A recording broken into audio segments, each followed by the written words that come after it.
Retired Admiral Lopez, magandang umaga. Yeah, good morning, Aljon. Can you hear me well? Yes, sir. Opo, sa ngalan po ni Erwin Tulfo. Sir, magandang umaga po sa inyo. Okay, ano pong Yeah. susunod na hakbang na gagawin po ng Pilipinas after po nung nangyaring binanggaho tayo eh. Ang sinasabi ng China sa nakakainis, tayo daw bumangga sa kanila. Susurbida, sabi ko talaga. Sinungaling. Napakasinungaling ng mga Chinese, sir. No? Hindi naman lahat. Itong China Coast Guard talaga, pinaiikot tayo ng mga ito eh. Tama yan, Aljon, no? Opo. Well, tayo, mini-maintain natin yung ating pagiging responsable Opo. na estado. Nagbibigay tayo ng katotohanan at bawang katotohanan lamang sa mga pangyayari. At yung mga lihis sa katotohanan na sinasabi ng ating kapitbahay ay mapuprove naman natin yan once all the pieces of evidence and documentations will be gathered by our Philippine Coast Guard, especially the primary government agency. In fact, they're doing it now. Ang masakit pa dito, Mr. Aljon, ito na nga yung kasi nangyayari na panandakan ng ating kapitbahay. And yet, may mga kapwa tayo Pilipino na sumasakay doon sa kasinungalingan na yon at pinapaboran yung ganong klase. At sila pa nag-justify kung ano talaga yung nangyari. Wala naman siguro sa ayos yun. Ang tanong ko doon Pilipino ba itong mga ito? O magkano? Yun ang masakit no? Instead na mag-ano sila sa atin. Hindi, tumatanggap ng pera yung mga yan.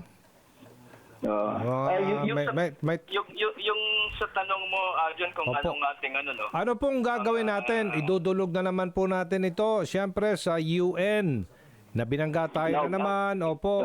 So, diplomatic protest. Ganito yung ating moving forward. Actually, yung ating Department of Foreign Affairs, kasi sila talaga yung primary agency in handling this anything about policies on foreign matters. Naiparating na natin ang ating serious concern sa counterparts nila through diplomatic channels. And pinag-aaralan din ng ating Departamento ng Foreign Affairs if meron pang merit na ituloy natin ang ating nakikitang protesta or other diplomatic efforts to that effect. Just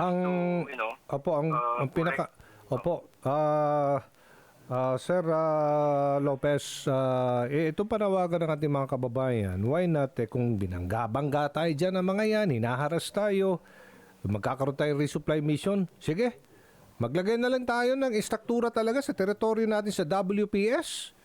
Magkarga na tayo ng mga equipment dyan, ng mga materyales. Total, kahit wala naman tayong nilalagay dyan, hinaharas tayo na parang may bit-bit na tayong mga welding machine. Yun ang ikinatatakot nila yun naman ginagawa nila. Tuloy na lang natin. Yan ang panawagan ng mga netizen. Ano po masasabi nyo dyan, retired Admiral Lopez? Alam mo, yung sinasabi kasi nilang mga mga materialis na dinadala doon ay para lang kasi, di ba, mga tao natin yun They are subjected to very harsh weather conditions. Natutulog sila, doon sila namamahay. Parang bahay na nila yun. They're away from home and yet they are subjected to the forces of nature. Dapat naman alagaan natin sila. Maging at least man lang kahit up to a certain extent komportable yung ginagawa nila kasi hindi biro yung kanilang trabaho doon, Opo. Hindi biro. In fact, matuturing nga sila mga bayani doon dahil despite despite the severe conditions in the area, they're still there. Malaking sakripisyo ng mga sundalo natin dito, mga kapatid dito. Pero hindi nga tayo, sir, hinaharang tayo ng China lagi Kahit itong mission na ito, Coast Guard na ho yan, civilian in nature, ito'y tinutulungan natin mga sundalo kasi nga praning sila. Praning sila na baka may dala-dala na naman kayo mga welding machine, mga bakal yan ang kinatatakot nila. Maglagay tayo ng structures dyan gawin na lang ho natin ng ganun. Ayan ang panawagan ng mga netizen. Opo. Yung ginagawa natin doon, matagal na natin ginagawa. Several months in the past, ginagawa natin yon. Ang tawag namin dyan, logistics run, no? Opo. We bring food, we bring, everything, no? Oho. Para lang masustain yung kanilang, pamamalagi doon. Dahil yung trabaho doon, for example, sa may Skoda, na napansin natin na yung ecological conditions doon are sisira, degraded. So, binabantayan natin yon at ginagawang platform natin yun for marine scientific studies. And then, yung dalawang barko, as part of their logistics run mission, ay hindi lang naman doon. Papunta sila doon sa Patag, sa Lawak, and even Pag-asa. Nagdadala sila ng mga supplies, food, and even sa Pag-asa, hindi lang naman mga Coast Guard ang dinadala nila ng supply doon, even mga civilian, dinadala din nila. So, malaking bagay yon at admin activities yung ginagawa nila doon. Hindi na dapat harangin tapos babanggain pa. Opo, tama ho. Okay. Thank you so much po, retired Vice Admiral Alexander Lopez ng National Maritime Council. Good morning po. Thank you so much. Yeah, good morning. Good morning, John. Opo, ingat po. Prof. Renato De Castro, Prof. Good morning.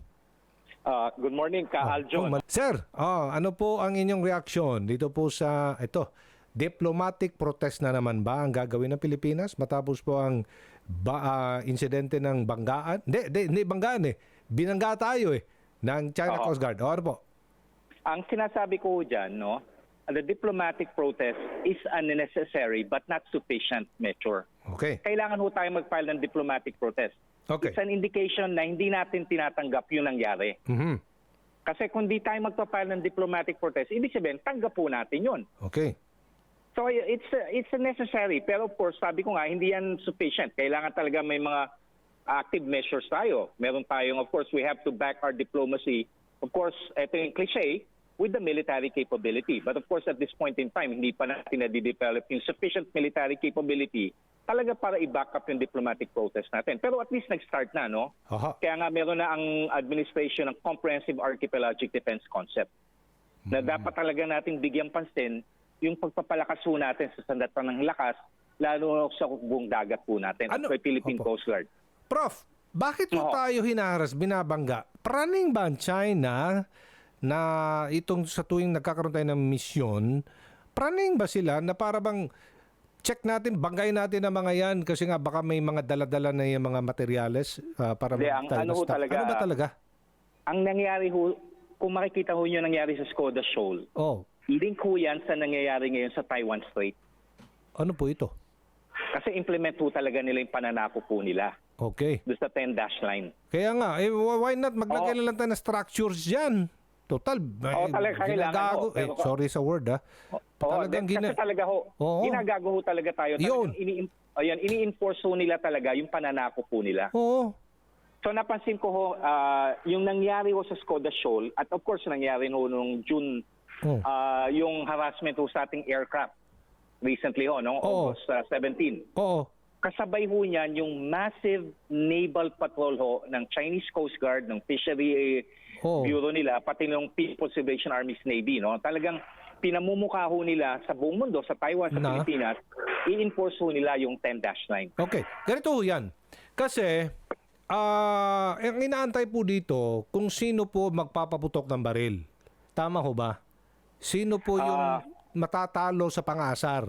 Ngayon, yan ang inaantay ng China kaya tayo tinatakot, binabangga-bangga, ganon, hinaharas.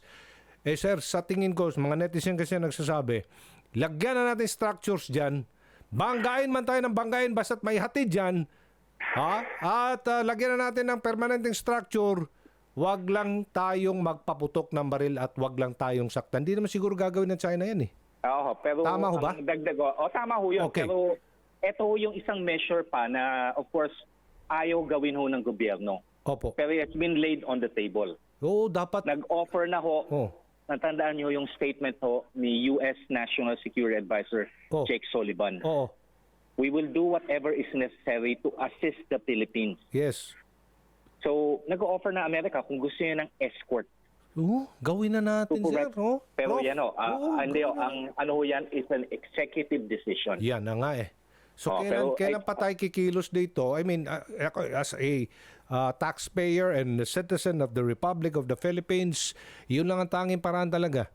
Kasi Permanent structure na. Diyan, And para of hindi course- maaagaw sa atin yan, China yan. Kasi aagawin talaga nila yan sa atin. And at saka of course, magagawa lang ho talaga natin yan if we develop an open corridor and we put pressure on China. But of course, ang consequence ho niyan is we will really increase the tension. Pag Pero- pinapasok na ho na. Pero ayan ho, parang laro ho yan ng Pero poker, hindi eh. naman ho sila talagang gagawa ng hakbang na may mamamatay na Pilipino ho dyan. Oh, pero merong tinatawag ho natin law of unintended consequence. Ano po ibig sabihin nun? Aksidente ho. The law of Ilalabay, unintended papalabas sila aksidente, may namatay. Hindi, may namatay ho dahil may action may nangyari ho eh. Oh, hindi sinasadya. Ang garang ganon. Pero Aksidente. the fact na may namatay ho, pwedeng ano ho yan. Ang Oh. ano ho dyan dito, parang laro ho yan ng poker eh. Okay. Ako hindi ako sugalol, pero pag minsan yung dinedare ho tayo, sasabihin natin we will not escalate. Talo na ho tayo dun. Oh, law of unintended consequence. Consequence. Yun, ganun pala yun. Laro ho yan ng poker eh. In-increase ng China yung level of escalation, bigla tayong mag-a-announce. We will cut a deal. We don't want the situation to escalate. Panalo na ho ang mga Chino dyan. Oh, so ano pinakamainam gawin natin? Maliban dito sa ginagawa nating diplomatic protest on the ground, dyan sa dagat. Una, of course, ang long term ho, sinabi naman ho, very clear naman ho, clear eye naman ho ang ating presidente at administrasyon. Mahaba ang laro ho to. And the long run ho, yung capacity natin to control yung exclusive economic zone. But of course, this will require us to really develop the armed forces of the Philippines, and lalo na ho, Philippine Navy, Coast Guard. It's a long-term game, but we have to start, at least nag-start na yung, I would call the journey of 1,000 miles. Start with a single step. We have taken the step. But at this point in time, dito pumapasok ho talaga yung we have to continue, we have to be steadfast and firm. Let's not cut a deal. And para again, no, kung we have to push the envelope po, tanggapin na ho natin yung offer ng Amerika kung kailangan escortan ho Okay. yung ating Coast Guard, yung resupply mission ho natin. Alright, maliwanag po. Maraming salamat. Professor Renato De Castro ng De La Salle University International Studies. Thank you po. Okay po. Maliwanag yun.